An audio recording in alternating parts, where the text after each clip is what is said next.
of the United States of America, Donald J. Trump.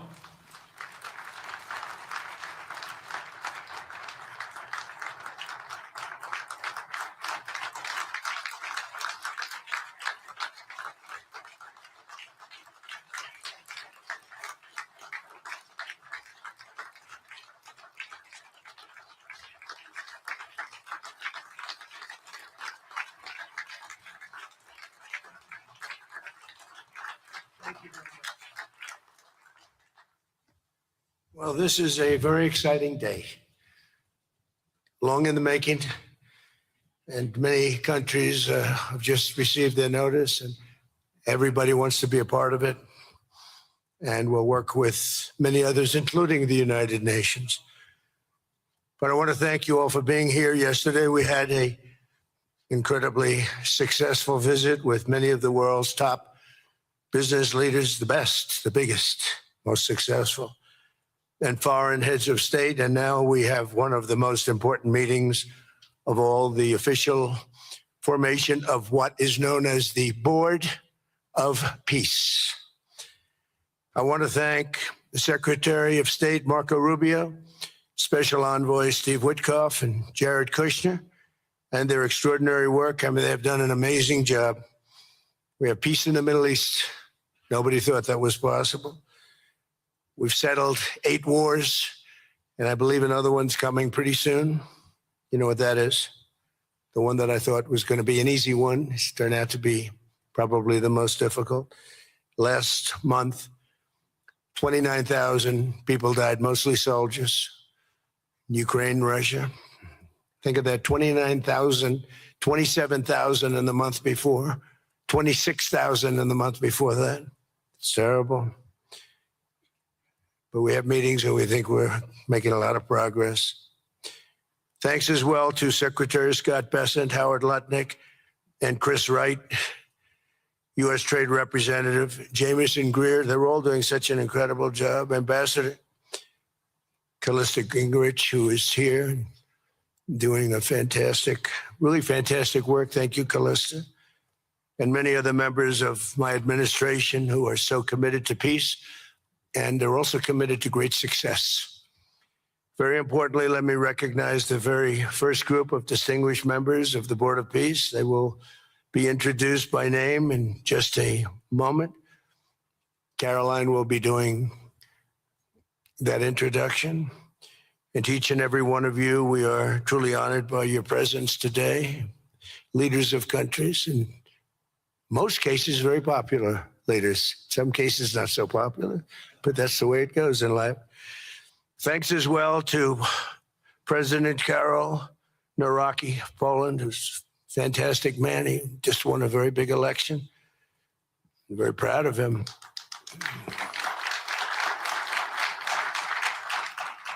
Amazing.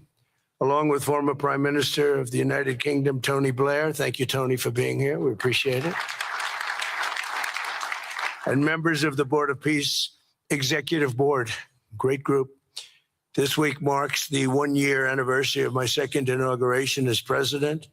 No administration in history has achieved such a sweeping turnaround in 12 months' time at home and abroad. We have a tremendous mandate. We won the popular vote by millions.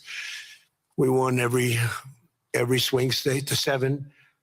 They were saying, can he win all 7? Is it possible? Because it's not done.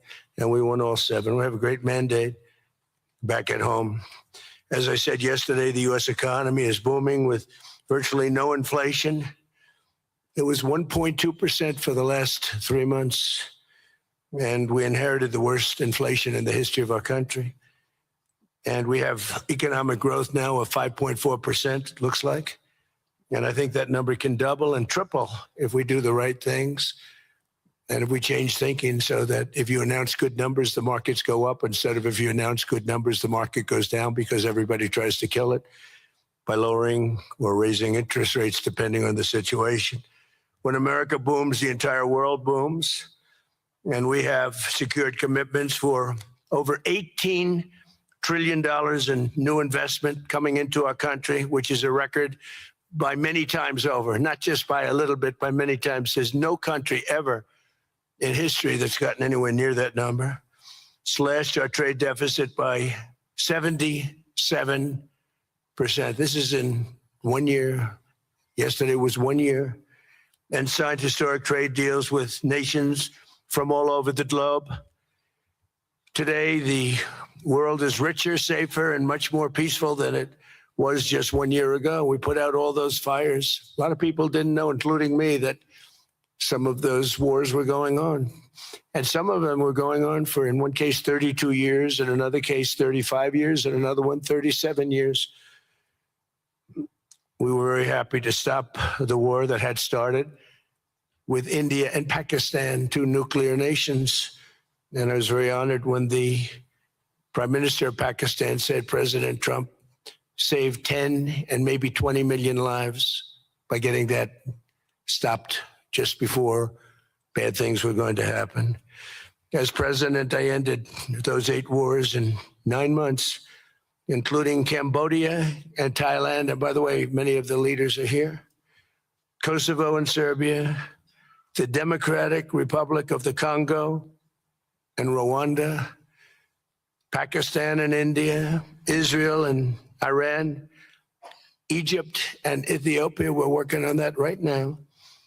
I met yesterday with a very good general and a very good leader of Egypt.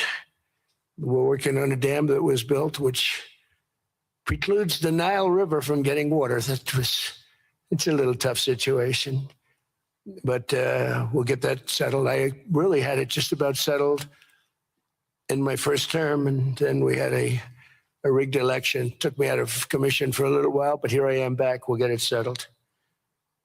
But it's a pretty tough situation. A dam was built and the water doesn't come down to the Nile. When I think of Egypt, I think of the Nile, but I think of the Nile with water in it. Armenia and Azerbaijan, who, I mean, a lot of these leaders have become my friends. They become my friends. They're here. And of course, the war in Gaza, which is really coming to an end. We have little fires that we'll put out, but they're little. They were giant, massive fires, and now they're down to little fires, so we can put them out very easily. We have 59 countries that are involved in peace in the Middle East. Many of them not in the Middle East. They're near the Middle East, but they're not in the Middle East. And many have said that if Hamas doesn't do what they promised they would do, and I think they probably will, but they were born with rifles in their hands. They were literally born. The first day they had a rifle put into their hands, but they have to give up their weapons. And if they don't do that, it's going to be the end of them.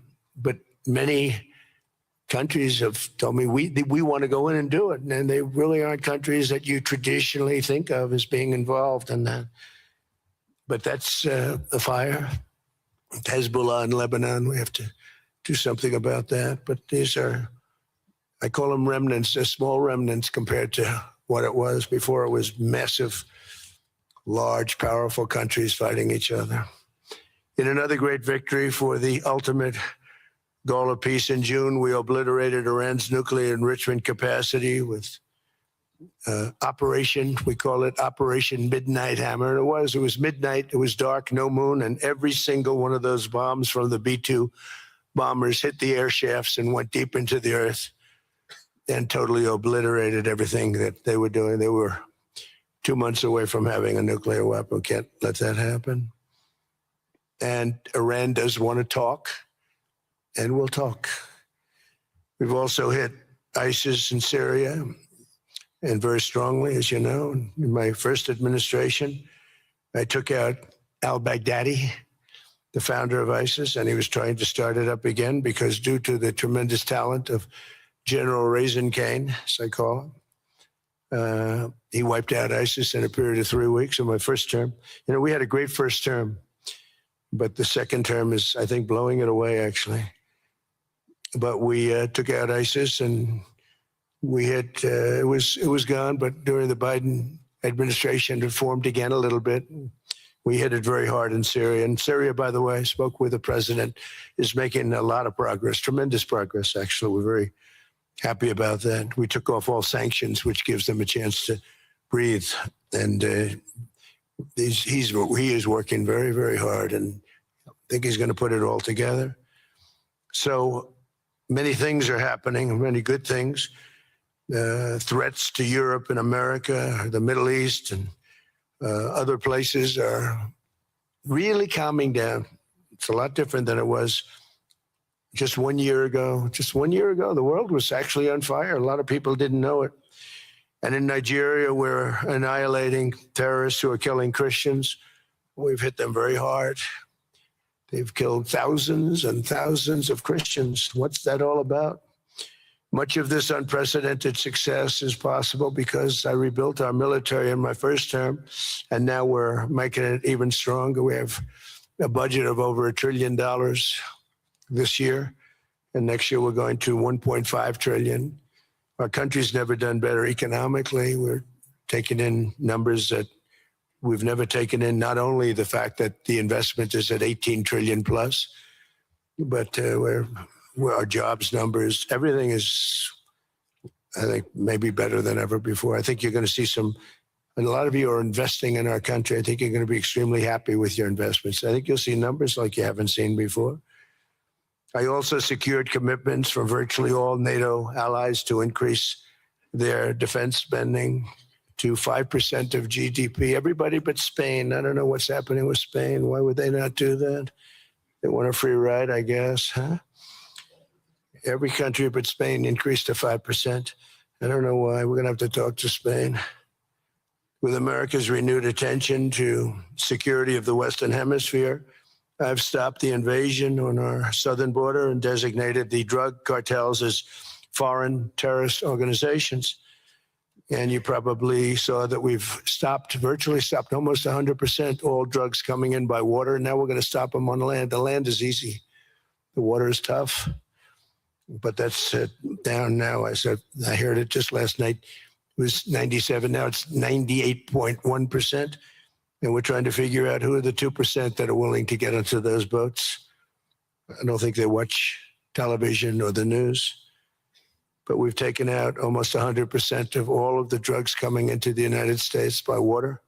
And now we'll, I think, very easily stop them on land. That's the easy part. We wanted to wait till the other was taken care of. And earlier this month, thanks to the unrivaled skill, power, and might of the U.S. military, we have the most powerful military in the world by far. We captured the outlaw dictator, Nicolas Maduro, and the people of Venezuela are very happy about it. And we're having great relationships with the new leaders of Venezuela. The relationships have been good.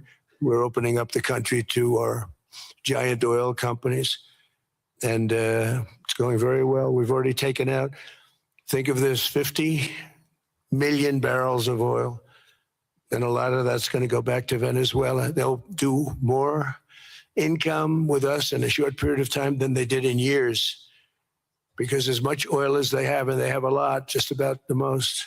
After us, there's a couple of countries that are in that category, but we have the most, actually, and they're second between Venezuela and us. We have 62% of the world's oil, but they have very little production, so they'll have a lot of production. All the oil companies, we had meetings, you probably saw, all the oil companies want to go in. They want to go in immediately. They're already touring the sites.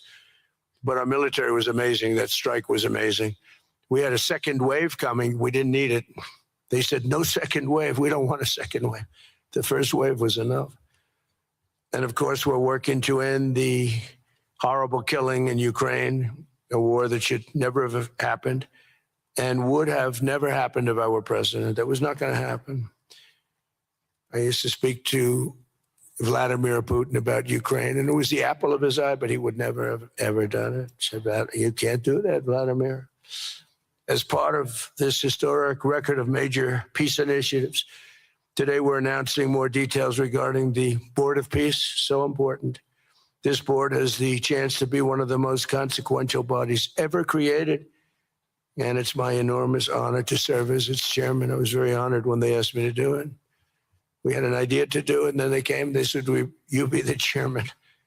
And but I take it very seriously. We have a great group of people and incredible young people that are leading it from within. It's running beautifully, started already. And every country, just about every country, wants to be a part of it. And we just sent out the letters a couple of days ago, and these are just the countries that are here. They happen to be in Davos. So we said, would be honored if you wanted to join us up on the stage. And it's really great. They're friends of mine. I think, let me see. Yeah, every one of them is a friend of mine. A couple, let's see, a couple I like, a couple I don't like. No, I like, actually, this group, I like every single one of them. Can you believe it? Usually I have about 2 or 3 that I can't stand. Usually I have 2 or 3 that I don't like. I don't find them up here. I like every one of these people.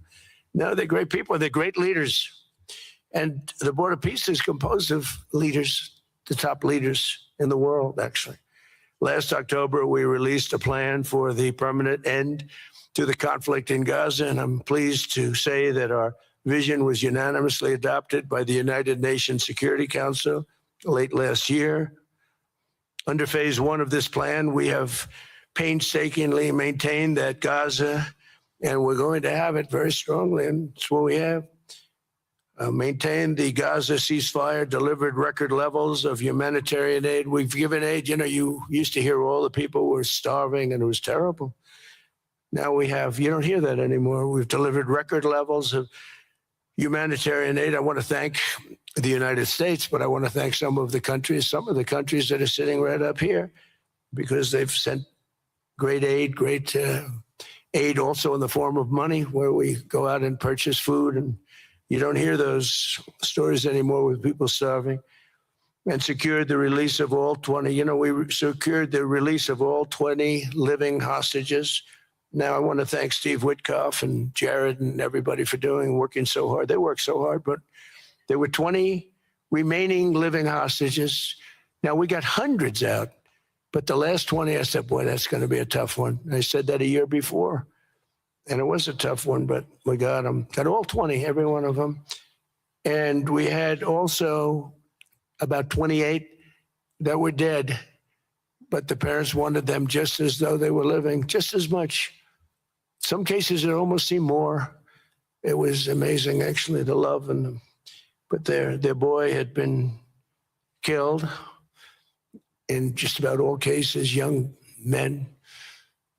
Their boy had been killed, and they wanted the body of the boy, and it looked like it couldn't be done. And with the exception of one, and we're close on the track of that, we've got them all, every single one of them, which is amazing. It's a rough job. That was a rough job. And I've been very clear that Hamas must return that last remaining deceased hostage as well, and that will be the full commitment. And then we get on to other things, and we're committed to ensuring Gaza is demilitarized, properly governed, and beautifully rebuilt. It's going to be a great plan, and that's where the Board of Peace really started. And I think we can spread out to other things as we succeed with Gaza. We're going to be very successful in Gaza. It's going to be a great thing to watch. And we can do other things. We can do numerous other things. Once this board is completely formed, we can do pretty much whatever we want to do. And we'll do it in conjunction with the United Nations. You know, I've always said the United Nations has got tremendous potential, has not used it. But there's tremendous potential in the United Nations. And you have some great people at the United Nations. But so far it hasn't. You know, on the 8 wars that I ended, I never spoke to the United Nations about any of them. And you would think that I should have. You would think they could have done those 8 wars, but they couldn't have. And they tried, I guess, in some of them, but they didn't try hard enough. But there's tremendous potential with the United Nations. And I think the combination of the Board of Peace with the kind of people we have here, coupled with the United Nations, can be, you know, something very, very unique for the world. It's for the world. This isn't United States. This is for the world. As everyone can see today, the first steps toward a brighter day for the Middle East and a much safer future for the world are unfolding right before your very eyes. Together, we are in a position to have an incredible chance. I don't even call it a chance. I think it's going to happen. to end decades of suffering, stop generations of hatred and bloodshed, and forge a beautiful, everlasting, and glorious peace for that region and for the whole region of the world, because I'm calling the world a region. The world is a region. We're going to have peace in the world. And boy, would that be a great legacy for all of us. Everybody in this room is a star, or you wouldn't be here. There's a reason that you're here, and you're all stars. You're the biggest people, the most important people in the world, most powerful people in the world. And when you use that genius that you have, that very unusual, very inspired genius, when you use that for peace, the opposite of peace has no chance. So I just want to say it's tremendous to be with you, and I think this is something that we're doing that's very important. This is the most important. I was so looking forward to being here, and yesterday was a tremendous success. A lot of good things happened, but this was something that I really wanted to be here and do, and I could think of no better place because so many people were together. And now to bring the Board of Peace into full force, I ask Sheikh Isa of Bahrain and Foreign Minister Barita of Morocco to join me in signing and ratifying the Board of Peace Charter. Thank you very much, everybody. Appreciate it. Thank you. Thank you.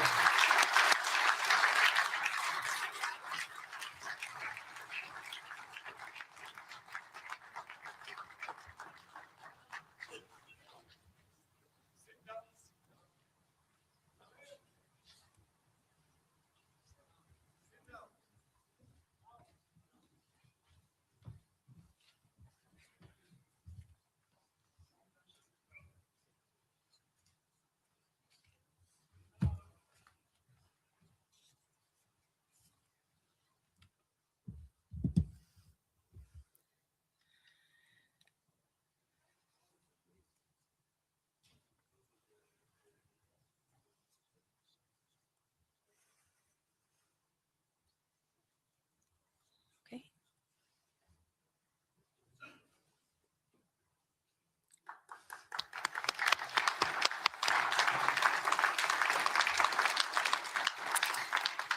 Congratulations, President Trump. The charter is now in full force, and the Board of Peace is now an official international organization.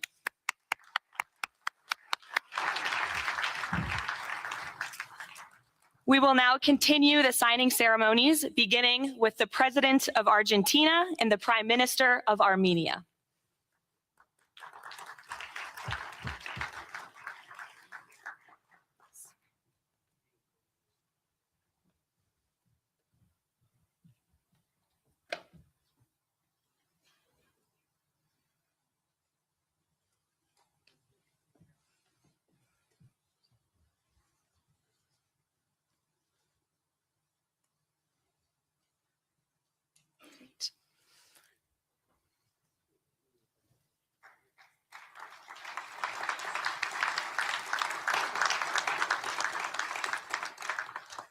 Next up, the President of the Republic of Azerbaijan and the Prime Minister of the Republic of Bulgaria.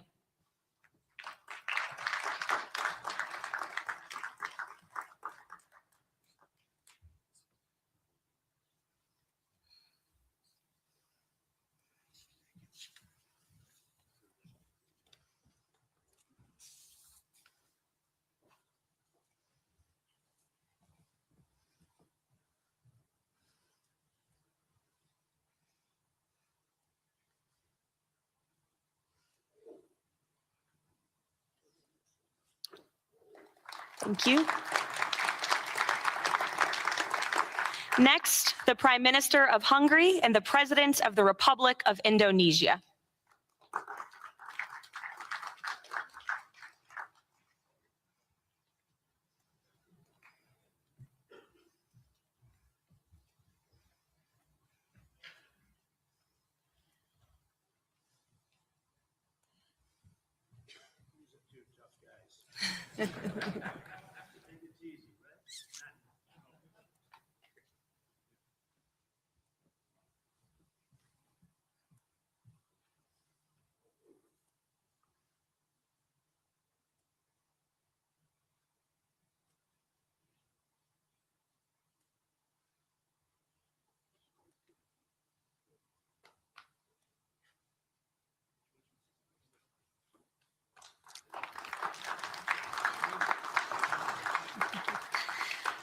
Next, the Deputy Prime Minister of the Kingdom of Jordan and the President of the Republic of Kazakhstan.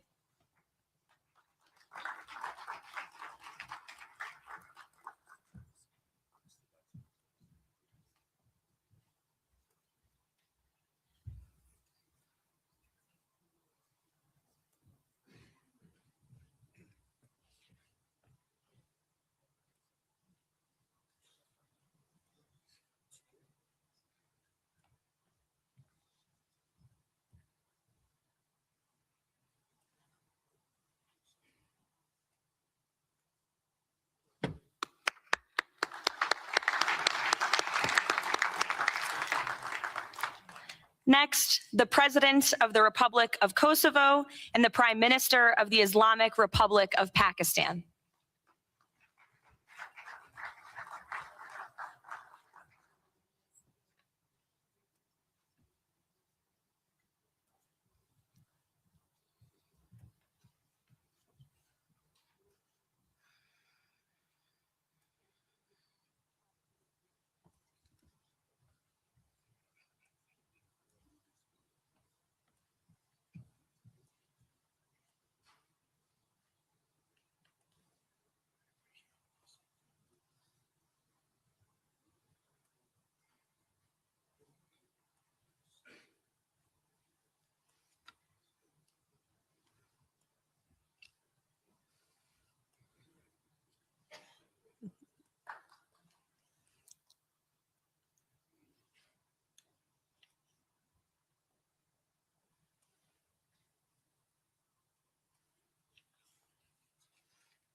That's it.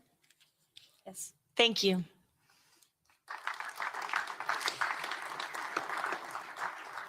Next, the President of the Republic of Paraguay and the Prime Minister of the State of Qatar.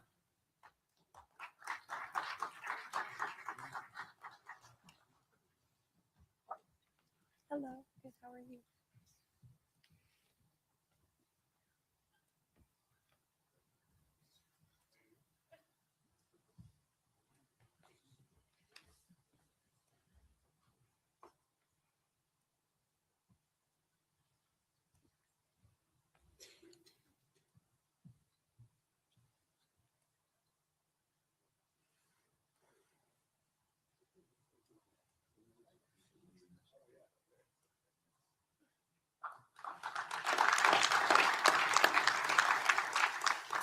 Next, the Minister of Foreign Affairs of the Kingdom of Saudi Arabia and the Minister of Foreign Affairs of the Republic of Turkey.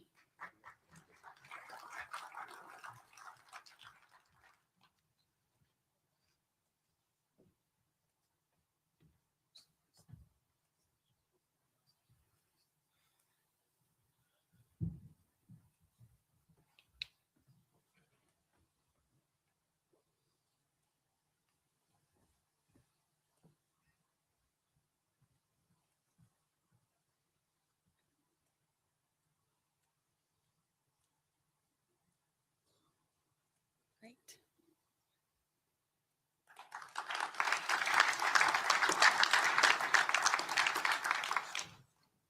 Next, the Chairman of the Executive Authority Affairs of the UAE and the President of the Republic of Uzbekistan.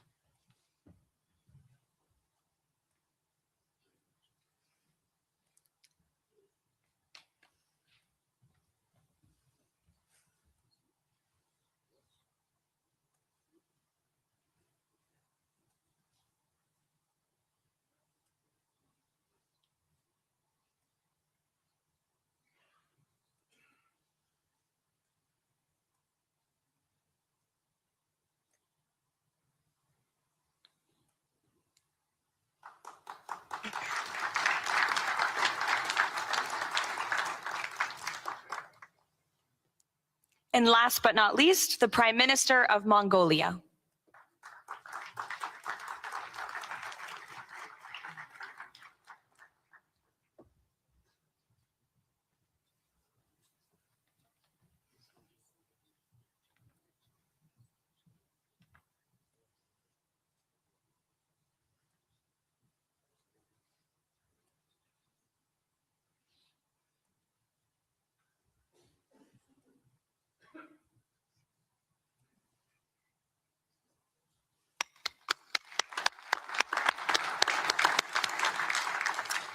Congratulations, everyone. This concludes the signing ceremony.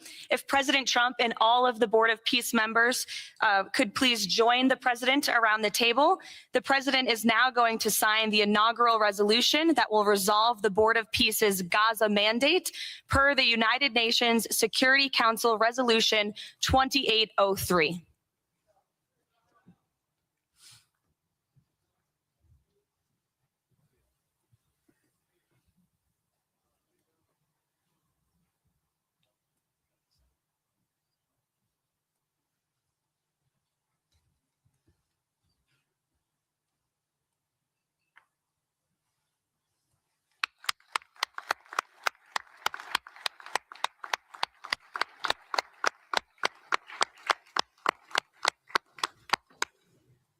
Congratulations.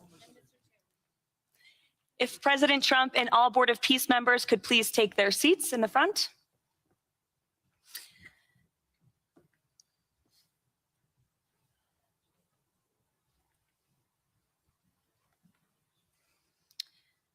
Now it is my honor to introduce the United States Secretary of State Marco Rubio, who will speak about President Trump and his accomplishments. Without further ado, Secretary Rubio.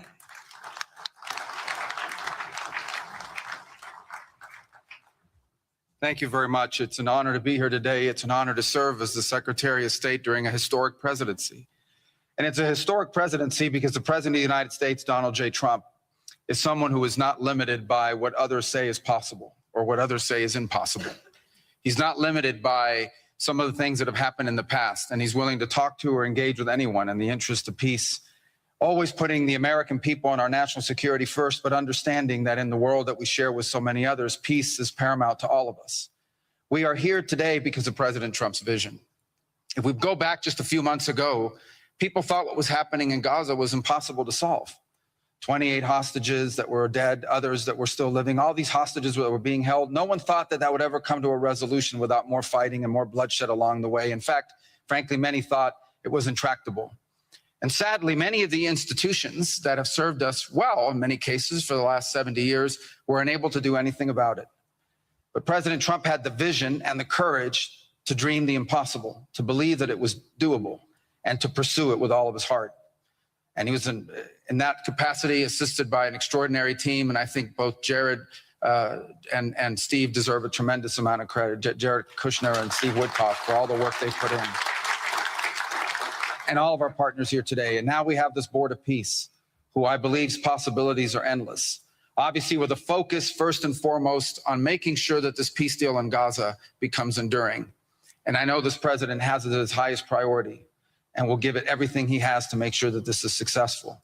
I also want to acknowledge the extraordinary leaders that are here today. This is not just a Board of Peace, this is a Board of Action. Just like President Trump is a president of action. A lot of times people like to give speeches. I've been to many of these forums, and they're not useless, and they're not, they have utility in many cases. But oftentimes in international affairs, we often find ourselves at events where people are reading these scripted statements, these strongly worded letters that they put out, but no action, nothing happens. This is a group of leaders that are about action. And the President of the United States is a president of action, of getting things done. And today is the beginning of that, of a new era and a new stage that we think is so important as a model to the rest of the world of what is possible.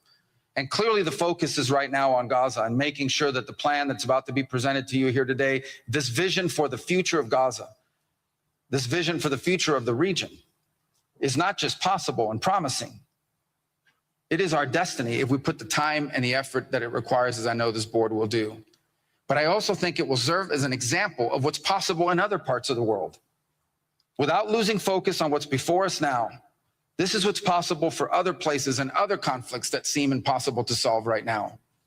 So I want to, on behalf of the United States, on behalf of the team that worked so hard on this, thank every single one of the leaders that are here today and all of the countries that have committed to joining, and many others who are going to join. You know, others either are not in town today or they have to go through some procedure internally in their own country because of constitutional limitations, but others will join. Many want to be a part of this effort because it is going to be a successful effort. And you see it reflected here today among countries of different backgrounds from different parts of the world, majority Christian, some, majority Muslim, others. who've come together, in fact, former adversaries who have joined here as part of this Board of Peace. And all was possible, and I want to acknowledge this again, because of the vision and the drive of the President of the United States. So thank you all for joining us here today. We appreciate it very much.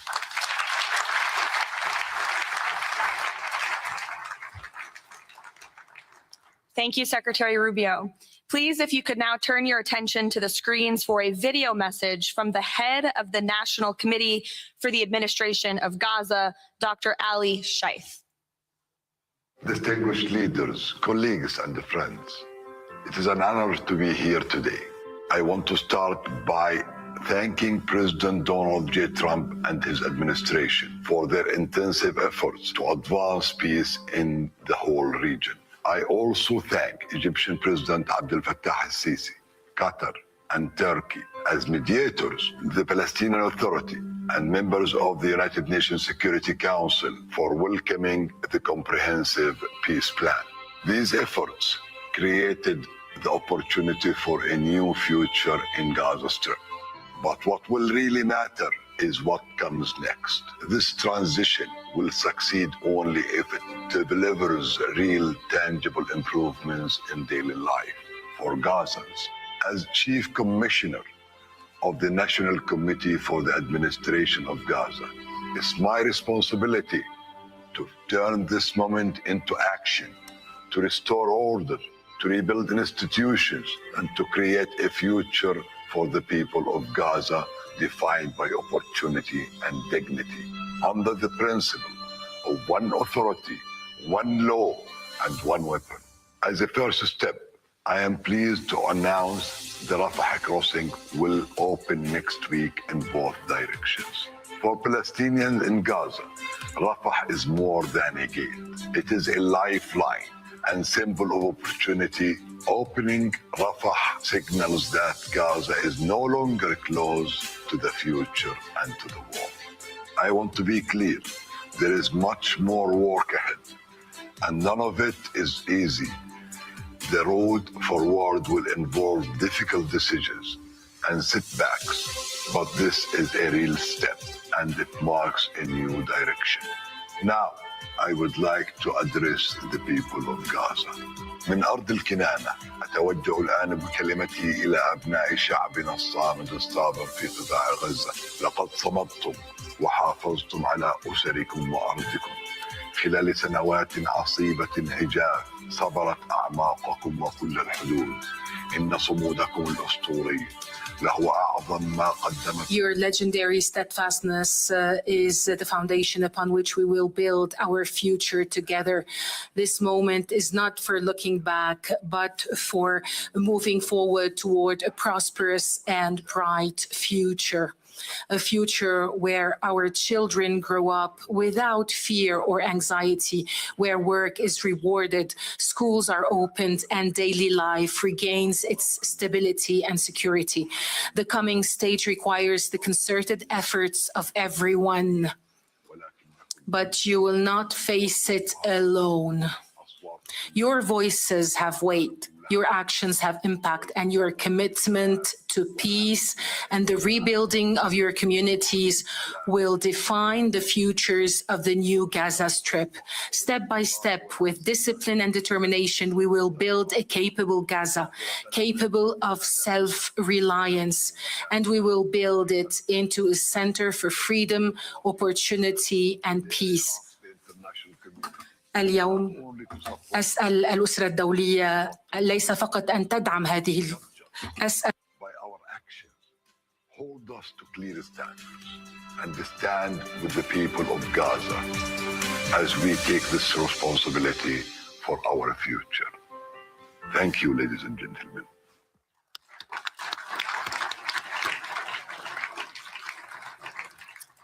I now would like to welcome to the podium U.S. Special Envoy Steve Witkoff and Jared Kushner.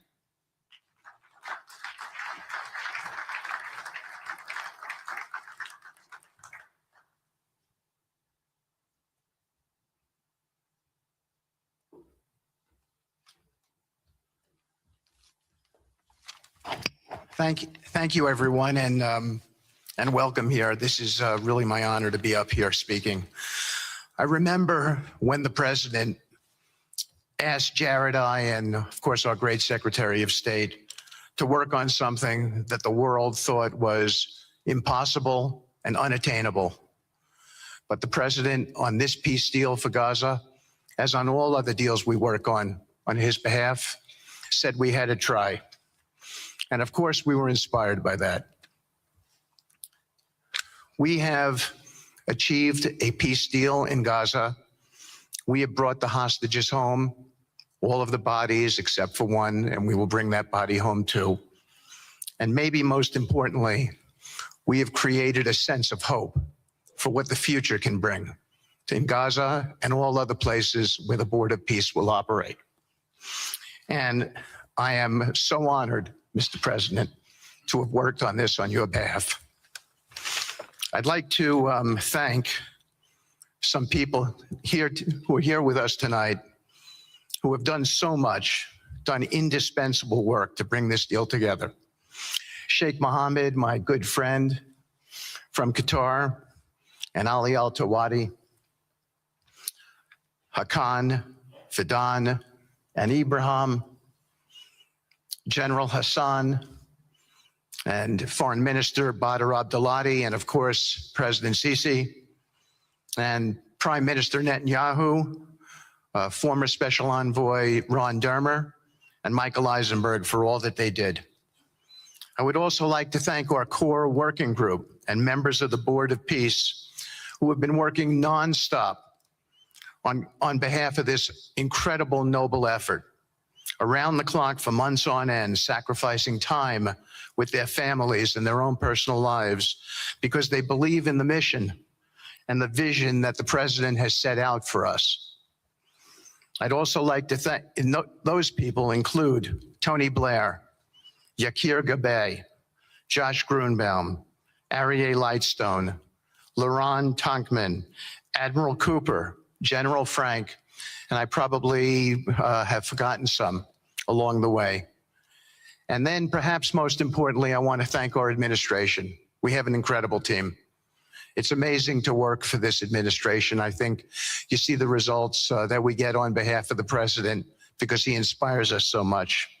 So I'd like to thank the Vice President of the United States, J.D. Vance, for all of his help and guidance, our Treasury Secretary, of course, the Secretary of State, who we work hand in glove with, and a special thanks to our Chief of Staff, Susie Wiles, who is always available to us for consultation, for steering, and for all else that she does. Thank you.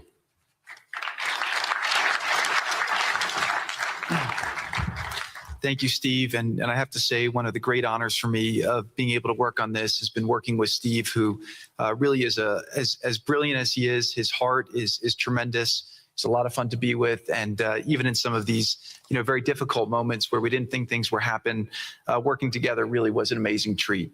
I'm going to go now today just through a couple quick slides just to show you the progress that's been made in the last couple months. It was just over 100 days ago that we got the final deal done, and everyone was celebrating and joyous about the hostages coming home and the end to this long war that nobody thought was possible. And Steve and I were panicking, saying, what do we do next? How do you implement peace? And as you guys know, peace is a different deal than a business deal because you're changing a mindset. And in Israel, there was 2 years of very intense war. For the people in Gaza, there was more than just 2 years of war. They had 20 years of hopelessness being ruled by a terrorist organization. For the people in the Middle East, their hearts were pulled by this. And throughout the entire world, it really was weighing on us. And so we needed to think about, what do we do next? How do we change the habits? How do we change the behaviors? And we really got to work right away. And the team that Steve thanked, including the White House team and the team, the volunteers, it's really been an incredible effort, very entrepreneurial. And we really did it in the way. I've been working now with President Trump for 10 years on politics. And what continues to amaze me is that he always takes a first principles approach and says, what's the most optimal outcome? Aim for that. Whereas politicians are always focused on the downside or what could go wrong or how to make it a little bit better. He always says, aim for the best possible and do your best to get there. And if everyone thinks it's impossible, that's even more reason why you should aim for it. And so really thank you for the leadership and the inspiration for doing this. And I think you'll see today we've achieved more than thought was possible. And our ambition is still to go for something, I think, better than most people think is possible as well. So let's see if these things work. They never usually work. Good. So quickly, I'll go through this 2-year war, 90,000 tons of munitions. There's over 60 million tons of rubble there, and tens of thousands of fatalities.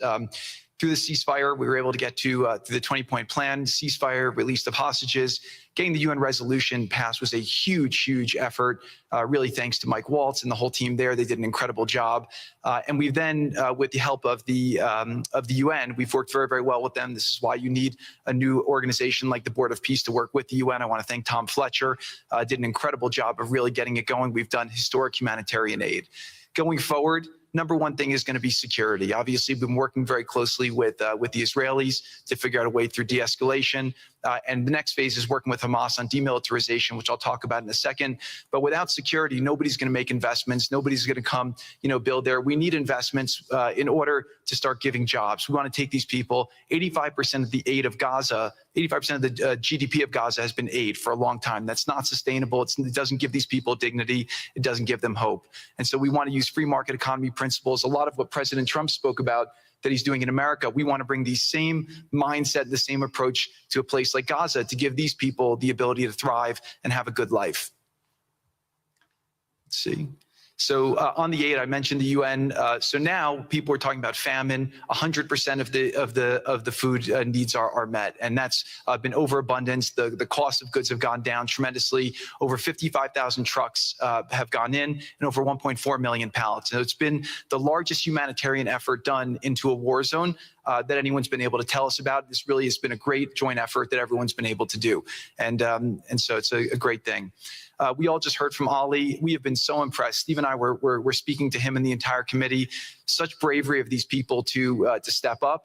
And we've worked with the Palestinian Authority, who's been helping us as well. But this committee is the first time it's a technocratic, apolitical committee. I really want to thank the Arab partners for helping us select the right people to do this. And we just need to believe in them and support them. I put this up here. It's probably a little too small for me to read, but this is really important if you saw the mission statement. So Hamas's mission statement was, we need to destroy the state of Israel. That has not worked well for the people, as we've seen. Their mission statement is, we are committed to establishing security, restoring the essential services that form the bedrock of human dignity, such electricity, water, healthcare, and education, as well as cultivating a society rooted in peace, democracy, and justice, operating with the highest standards of integrity, transparency. So these are the basic things. Their goal is to have peace and to help their people, which is an obvious mission statement for a government, but actually fairly novel for Gaza. So we did a master plan. We brought in, I thank Yakir Gabay, who's one of the most successful real estate developers and brilliant people I know. He's volunteered to do this, not for profit, really because of his heart. He wants to do this. And we've developed ways to redevelop Gaza. Gaza, as President Trump's been saying, has amazing potential. And this is for the people of Gaza. We've developed it into zones. In the beginning, we were toying with the idea of saying, let's build a free zone, and then we have a Hamas zone. And then we said, you know what, let's just plan for catastrophic success. Hamas signed a deal to demilitarize. That is what we are going to enforce.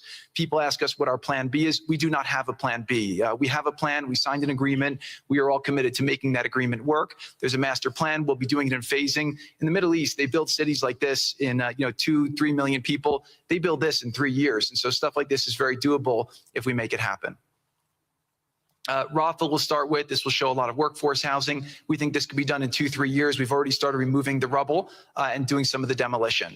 And then New Gaza. It could be a hope. It could be a destination, have a lot of industry, and really be a place that the people there can thrive, have great employment. Once this starts going, we think there should be 100% full employment and opportunity for everybody there. And we have a lot of data on what can be, but we think that this really gives the Gazan people an opportunity to live their aspirations. But it all starts with security, and it all starts with governance. Final note I'll just say on the Board of Peace, which is that all the lessons we're doing is we're basically studying the best practices from all over the world, and we're watching who does education the best, who does healthcare delivery the best. All of these things it's not secret IP. All this is IP that the Board of Peace is going to make public, and we want to encourage all the countries to be able to follow these best practices. A lot of the things that President Trump is doing in America, if they're working, we should all be copying them. If we find what's working in other countries, we should be copying them too. And so what the Board of Peace will have the ability to do if we're successful with Gaza is really show how do you do peace implementation, which is something that when we got this deal done, we didn't really find too much expertise or know-how on how to do it. So as we're creating this system, hopefully it's something that we can just document these learnings and make them available to all else who want to use them in the future. So demilitarization, this is something we're starting now that we have a new government in Gaza. This government will be working with Hamas on the demilitarization to really take the principles that were agreed to in the document to the next phase. And hopefully that will be successful. Without that, we can't rebuild. So if Hamas does not demilitarize, that will be what holds back Gaza and the people of Gaza from achieving their aspiration, and that's very important. So the next 100 days, we're going to continue to just be heads down and focused on making sure this is implemented. We continue to be focused on humanitarian aid, humanitarian shelter, but then creating the conditions to move forward. So thank you. Final point I'll just make is this is really only possible because of the work of so many people and President Trump's great leadership. But a lot of you have been asking, how can we help? So the countries have all been incredibly generous. We'll be doing the first conference where we'll announce a lot of the contributions that will be made in a couple weeks in Washington. From the private sector, there'll be amazing investment opportunities. I know it's a little risky to be investing in a place like this, but we need you to come, take faith, invest in the people, try to be a part of it. And then finally, I'll just talk to people on the media and on the social media, which is, this deal only happened because we worked with Israel, we worked with Turkey, we worked with Qatar, we worked with Saudi, we worked with Egypt. I mean, everyone worked together. We worked with UAE. We all worked together to make this happen. I see a lot of people trying to escalate, criticizing Israel or Israelis criticizing Turkey or Qatar.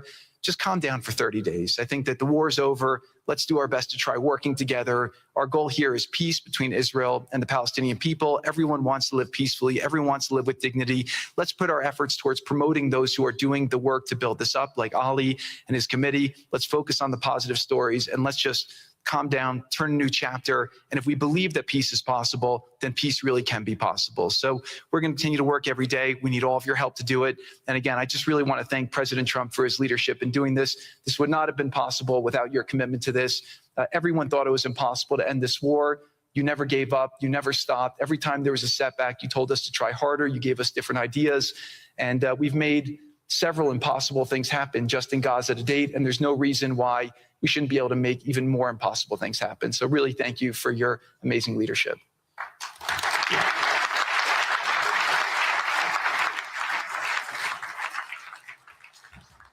Thank you, Jared and Steve. Now I would like to introduce and welcome to the podium the High Representative for Gaza, Nikolay Mladenov.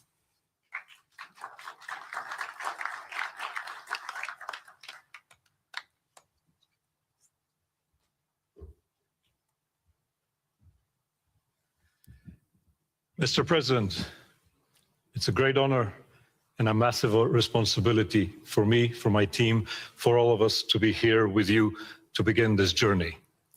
Who would have thought 2 years ago that we will be sitting here with this group of countries, with this leadership, giving the people of Gaza a new chance? Who would have thought that last Friday I would be sitting, Mr. President, in Cairo with an amazing group of Palestinian technocrats, people who you don't see on the news, people who are not media personalities, but who are experts, who are committed to giving their people a chance in life. And this is what this is all about. For too long, Gazans, Palestinians, and Israelis have lived with conflict, with death, with destruction. Now the page turns. And whether the page turns successfully really depends on all of us. We have the ingredients for it. We have the leadership of the United States and President Trump.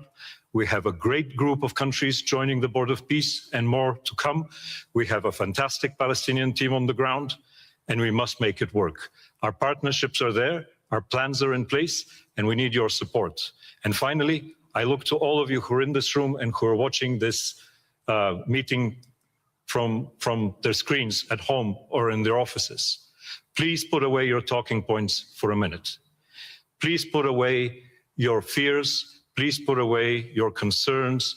Please stop listening to the rumors and to the gossip. Focus on what we have to do today, because the future of 2 million Palestinians is at stake. And if we give them a chance, we will do more than that.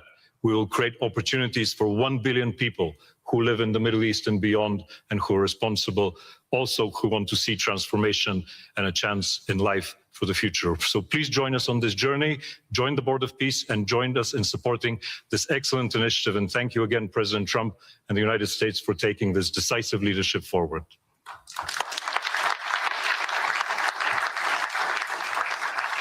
Thank you. President Trump, would you like to make some concluding remarks?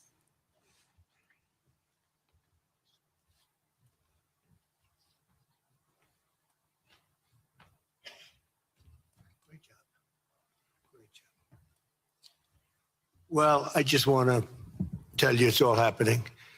And one of the first things I said when we really got involved in this project, and it's a big one, but it's very doable, I said to Jared and Steve and some of the other folks, including Larry Fink, and congratulations on the great success. The two of you have done a fantastic job. This is bigger and better than ever. We usurped some of your time for a very important reason, and you understand that better than anybody, and we appreciate that you're here very much. Thank you both very much. But I said that, this is a great location. It all begins, see, I'm a real estate person at heart, and it's all about location. And I said, look at this location on the sea. Look at this beautiful piece of property, what it could be for so many people. It'll be so great. People that are living so poorly are going to be living so well. But it all began with a location. That's the vision. They look out on the waters, and very few places are like it. So we put together a team that's outstanding, a team that's done it before, a team that I think has done tougher jobs. If you want to know the truth, we've done some tough jobs. And we continue to, as far as the United States is concerned, we're behind it. And the United States has never been stronger, never been bigger, better. It's doing really well. You see that, building thousands of businesses, plants, factories all over the United States are right now under construction. Nobody's ever seen anything like it. And this is just an honor to be involved with this, and to be involved with the great people in this room and the great leaders that are sitting on stage. We thank you very much. And we have many others that have signed up, and they all want to be members of the Board of Peace, because it really will be important. This is not going to be a waste of time. We waste so much time on things that never happen. This will happen, and it's already happening. Thank you very much, everybody. It's a great honor to be with you. Thank you. Thank you.